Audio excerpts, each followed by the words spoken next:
Salam sejahtera, terima kasih kerana bersama dengan saya di Nazilin Unity Channel. Sekali lagi, Rafizi Ramli bersuara. Saya menjangkakan Rafizi Ramli akan menjadi Perdana Menteri satu hari akan datang. Beliau bakal menggantikan Anwar Ibrahim sebagai Presiden PKR. Tidak terlalu jauh untuk mengatakan begitu. Kerana Rafizi Ramli mempunyai kepribadian, integriti yang hebat dan juga mempunyai kebijaksanaan yang luar biasa. Paling ditakuti oleh pembangkang apabila Rafizi menjadi lebih hebat. Dan benarlah kata Rafizi, dia keluar daripada kabinet akan membawa satu lagi peningkatan kepada Pakatan Harapan. Kini beliau boleh bercakap tanpa memikirkan adab, maksud saya tidak tanpa memikirkan kedudukan sebagai ahli kabinet. Beliau kini bebas mengkritik kerajaan maupun mengkritik pembangkang. Beliau tidak lagi terikat oleh jawatan tata susila sebagai seorang penjawat dalam kabinet. Dan akhirnya hari ini Rafizi mendedahkan lagi 6 perangai buruk yang perlu dibongkar dan dibuang supaya RMK13 tidak tergelincir. Apakah 6 perangai buruk yang disenaraikan oleh Rafizi ini? Dan setujukah anda dengan kenyataan Rafizi ini? Dengarkan sampai habis ulasan kali ini. Jangan lupa tinggalkan komen anda dengan tanda pagar kami sayang Rafizi. Sekarang saya perkenalkan kepada anda semua, ini terapi imun Transfer Factor for Life. Terapi imun yang meningkatkan daya imun badan kita sehingga 400% secara umum dan ringkasnya. Apabila imun badan kita lemah, apabila imun badan kita tidak kuat, apabila imun badan kita jadi bodoh, kita tidak sembuh daripada semua jenis penyakit. Dan lebih teruk lagi, kita dihinggapi oleh pelbagai jenis penyakit. Akar penyakit bersarang, berakar, tumbuh di dalam tubuh badan kita kerana imun badan kita lemah, bodoh dan tidak mempertahankan diri kita. Selain itu, apabila imun badan jadi bodoh, ia juga akan menyerang diri kita sendiri yang dipanggil autoimun.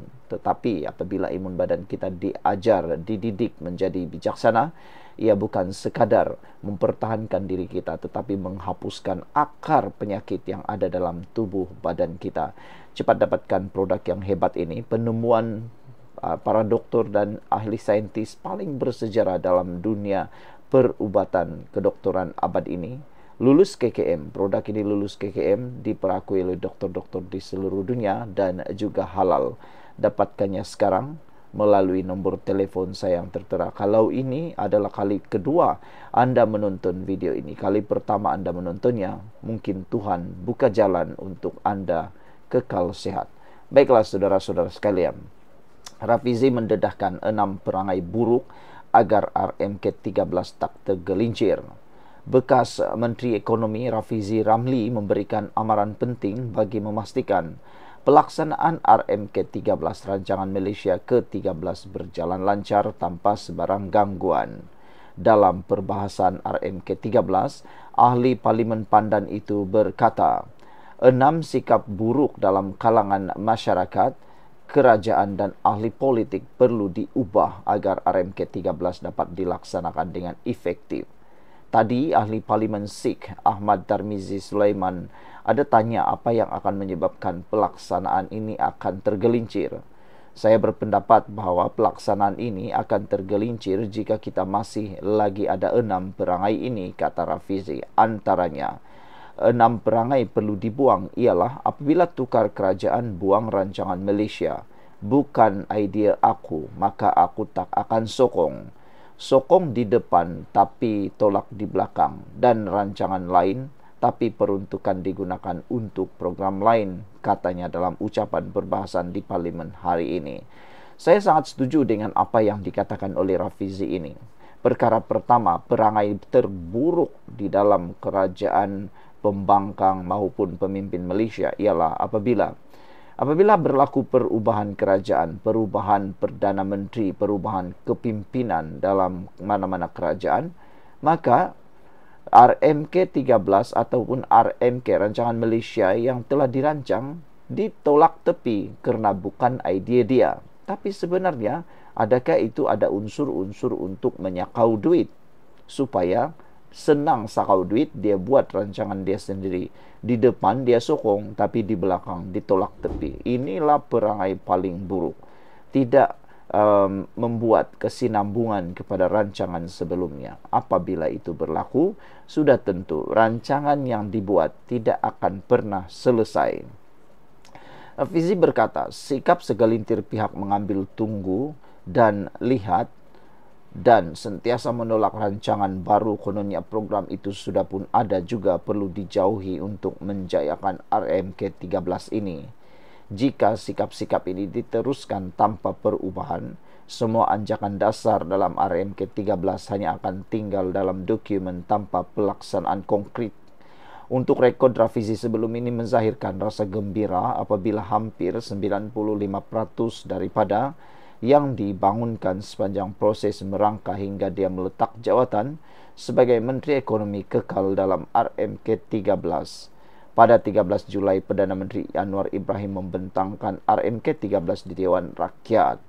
Saudara, Rafizi berkata semua pembaharuan besar yang melibatkan perubahan kepada sistem pendidikan, struktur ekonomi dan tumpuan kepada perkara baru seperti agenda negara menua dan membangunkan sektor ketiga dikekalkan seperti sedia ada. Banyak lagi sebenarnya perkara-perkara buruk yang perlu diubah di dalam kalangan pemimpin maupun rakyat Malaysia. Yang paling kita nak mahu supaya diubah dalam kalangan pemimpin ialah tukang kipas. Tukang kipas bermaksud mereka tidak memberitahu kejadian sebenar. Yang penting kipas-kipas bos. Selain daripada itu, perangai buruk yang ada lagi ialah apabila perangai menyakau uang kerajaan diteruskan. Kita harap kerajaan akan datang dan sekarang tidak lagi melakukan perkara jahat itu. Dan yang paling penting sekali ialah tindakan ahli parlimen maupun para pemimpin di dalam negara kita yang saling bercakaran. Inilah perangai paling buruk sekali di muka bumi. Bercakaran demi kuasa, bukannya saling bekerja sama. Lagu di dalam satu filem kanak-kanak, apa dia kata? Apa yang penting kerjasama. Tapi dilihat pembangkang dan kerajaan saling bercakaran tanpa ada perpaduan. Bagaimana mahu melihat negara kita menjadi maju kalau saling bercakaran, tidak ada kerjasama, dan paling teruk sekali pembangkang tidak fungsi sebagai semak imbang yang baik. Sekian dulu untuk kali ini. Jangan lupa tinggalkan komen Anda, tekan butang subscribe. Bye-bye. Salam sejahtera, terima kasih karena bersama dengan saya di Nazilin Unity Channel. Saudara-saudara sekalian, kemarin kita dikejutkan dengan satu pendedahan daripada Anwar Ibrahim tentang perasuah di Malaysia. Anwar Ibrahim mendedahkan bahawa semua yang teriak-teriak, semua yang naik pentas, yang mahu Anwar Ibrahim itu turun daripada Perdana Menteri adalah orang-orang yang ada kes rasuah. Oh, rupa-rupanya, kata Anwar Ibrahim, mereka nak dia turun daripada Perdana Menteri dengan harapan kalau orang lain yang naik jadi Perdana Menteri, kes-kes mereka selesai. Itu satu perbuatan yang pengecut lah kan. Maka kata orang, kalau memang tak salah, kenapa takut? Kalau memang salah, memang takut. Macam itulah. Jadi bermaksud, adakah mereka memang bersalah sebab dorang mau Anwar Ibrahim yang turun? Ini satu perbuatan yang durjana lah pada pendapat kita kan. Kalau betul tidak salah, apa mau takut? Jadi macam Najib, jadi macam Zahid. Lihat mereka. Najib walaupun sudah masuk penjara, dia tetap berjuang. Dia tidak pun suruh turun hadirkah, dia tak suruh orang turun jadi pada jawatan Perdana Menteri. Melihat juga Zahid Hamidi, timbalan Perdana Menteri kita. Dia tak suruh pun orang-orang turun. Dia lawan sampai dia menang di mahkamah. Lihatlah kehebatan itu. Tapi ini orang yang lain, dia mau turun Anwar supaya dia mendapat Perdana Menteri yang boleh dijadikan boneka. Itu harus kita tolak. Kita tidak mau ada Perdana Menteri yang jadi boneka. Malam ini ada seorang kawan bertanya, Anwar Ibrahim bolehkah tangkap ketua perasuah? Jadi saya uraikan kepada Anda semua.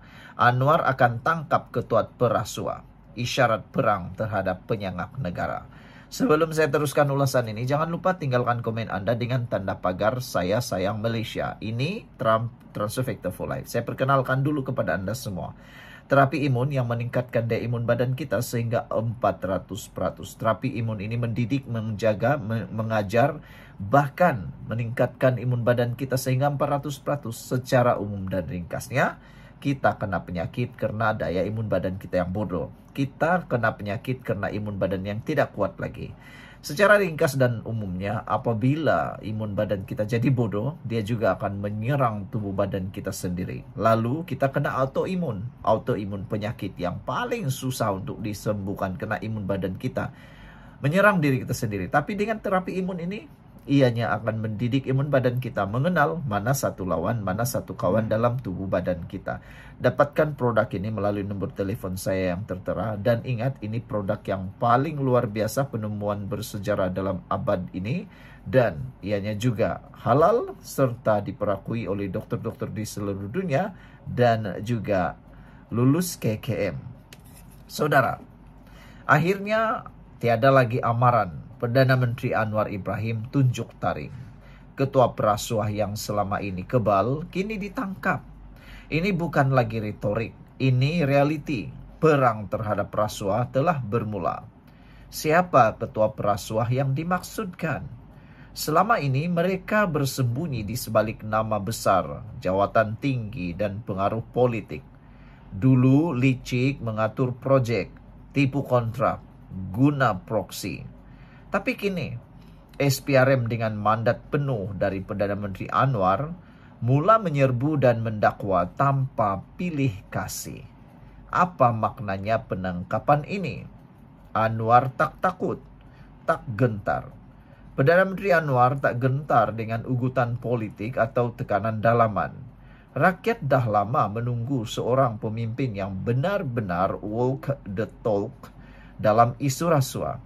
Kedua, isyarat keras kepada elit lama. Tangkapan ini isyarat keras. Siapa saja yang pernah guna kuasa untuk kaut kekayaan, giliran Anda akan tiba. Ketiga, rakyat bersorak. Elit panik. Ini bukan sekadar case biasa, ini simbolik. Sekali kepala utama jatuh, rangkaian yang lain akan goyah. Jadi, apa pula tindakan kita? Sebarkan kebenaran, sokong usaha pembersihan sistem, dan bangkit bersama reformasi sebenar. Selama ini kita tanya, bila ketua perasuah ditangkap? Hari ini jawabannya sudah bermula. Satu jatuh, 1000 ketakutan. Anwar bukan saja bercakap, dia bertindak. Dan Malaysia kini sedang dibersihkan dari tangan-tangan jahat yang mengkhianati rakyat. Sebelum kita berpisah, tolong tulis dalam ruangan komen dengan tanda pagar ketua perasuah ditangkap, dengan tanda pagar Anwar tegas, Malaysia bersih, Nazilin Unity.